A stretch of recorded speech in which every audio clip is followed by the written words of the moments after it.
Yo guys, it's Ozgun here, welcome to the channel. So in this tutorial, I like to show you how you can merge different kick samples to create your own NIF. It's not gonna be a layering tutorial, but instead it's gonna kind of some editing tutorial. We will use different kick samples and merge into a new one, and also I'm gonna show you how you can process them, glue them in a group processing. So if you're ready, let's jump to that tutorial. Okay guys, let's say we got this bass line and we wanna just make a kick drum that fits to the bass line. Usually, I'm always saying the key of the kick doesn't matter. You know, you can use any of the kicks, but if the kick's tail is in key, it's gonna be fit perfectly to your track. So I'm just gonna try to get several kick drums. So I already have several favorites. Maybe we can take a look of them. This one is nice. This one has a very nice punch, and let's try to find another one.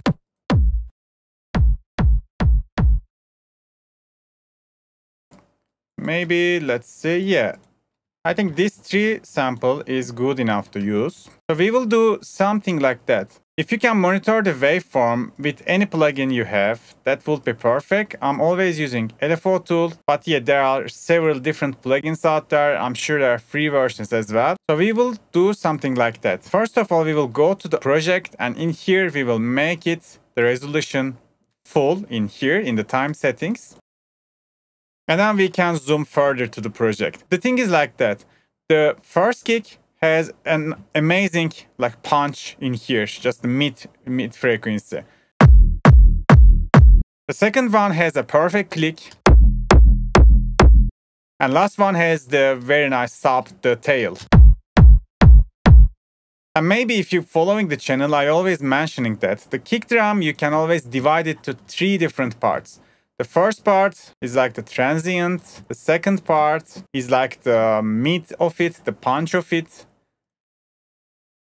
And then the last part is the sub of it, like the tail part of it.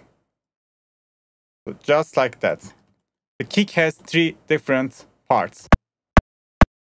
Transient, punch, sub. Even you can just see this from the waveform.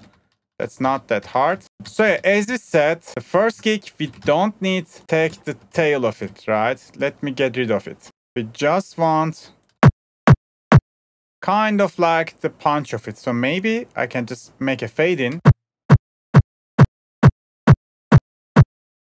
And then we just get the mid part of it.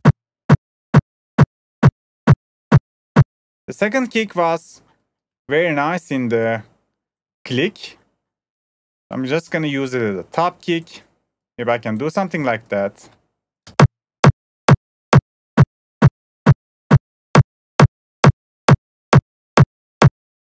Sounds good. It sounds very nice. And now it's time to just put the tail just like that. So when you connect the tail, you see the phases of the kick, right? For example, in here, the top kick, the sub part of the kick goes down, but the bottom one goes up. So which means they are out of phase now. If I just merge them like that, they will phase cancel each other. So in order to prevent that, we can just shift the polarity. Now the phases are kind of same. Even I can just manually drag them. It doesn't matter if I'm gonna, overlap them. It doesn't matter. Still, I need to put them in the same phase for better results. So now we kind of have the kick. Let me lower the tail.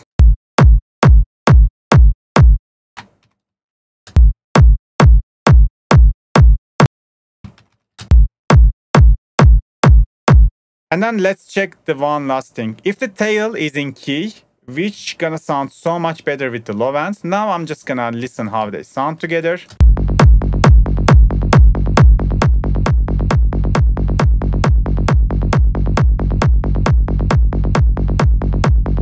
Usually if you change the pitch of a key, the mid part is gonna affect it, but mostly the transient is gonna sound so bad. But instead, you can always change the pitch of the tail if you are using this method. So we will just go to Edison and check the key. And if we are lucky, this tail is end in G. Let's be sure, because the samples are already in G.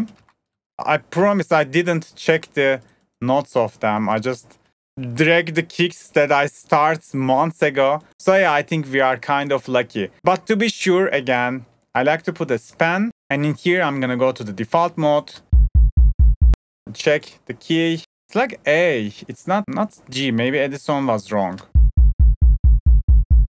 Let's go high res. It's A. So let's put it 200 down. It becomes G.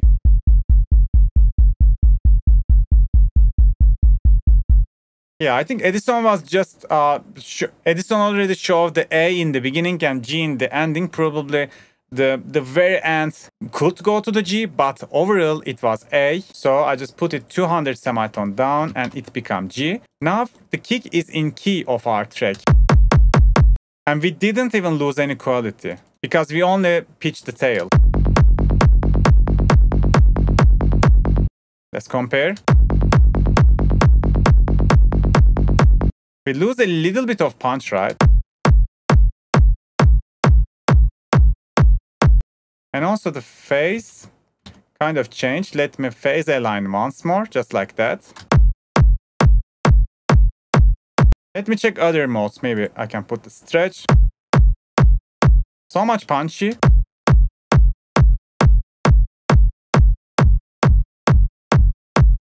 I think stretch is good. I will leave it like that.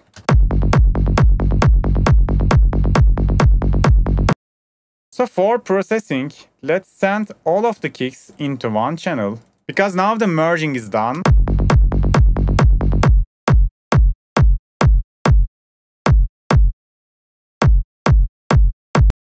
I see some weird peak in here. Let's fix it.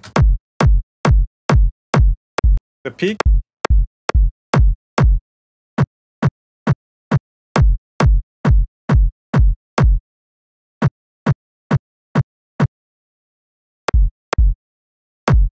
The peak comes from the connection point.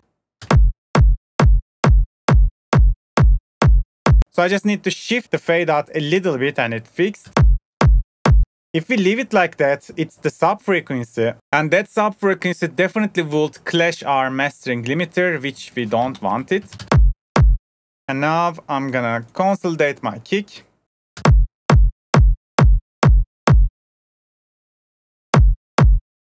So I route it in here, and I'm gonna put a compressor. I want middle attack, middle release, something like that. Let's make the ratio 3:1 or 4:1. It's according up to you. And now let's compress them. I don't know, maybe 3 dB.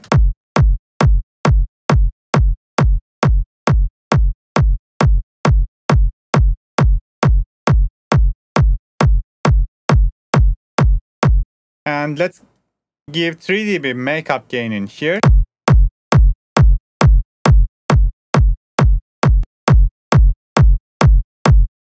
Now it's a little bit more fat. And after that, we will use this EQ from Analog Obsession. This is a free EQ. And we will just give a little bit highs. Now we will shape the kick according to our taste.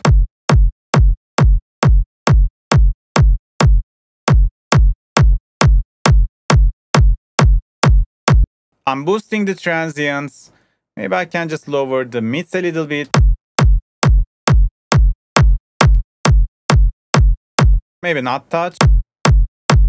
And maybe let's boost a little bit of the sub. Because in the frequency, as you see, the transient is still too much. The sub is a little bit lacking.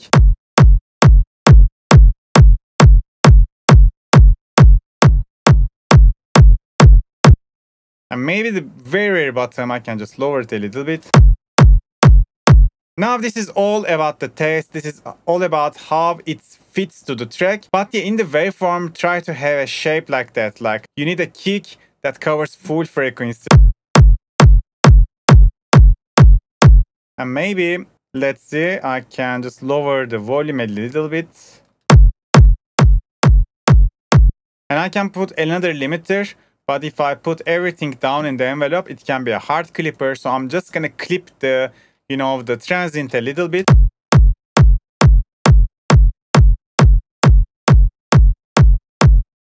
Yeah, something like that. Now we got a perfect kick drum.